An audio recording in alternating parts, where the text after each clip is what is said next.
Hello friends, welcome to our YouTube channel. In this video, I'm going to tell you about how you can clone apps in your Motorola smartphone. Before watching this video, if you have not subscribed to our YouTube channel, then subscribe to it and like our video. So let's start friends.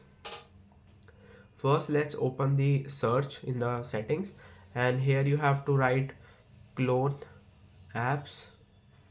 You have to tap on clone app. You can see this app, and you can see there is no clone app feature here. Let's try dual app, and you can see there is dual sim, there is no dual app. So you have to click on Play Store and right here clone app, and you can just download any one of this clone app. And if you want to clone the app, and it is starting the virtual machine right now, continue to app, click on plus icon from here which app you want to clone, then click on clone and simply press back.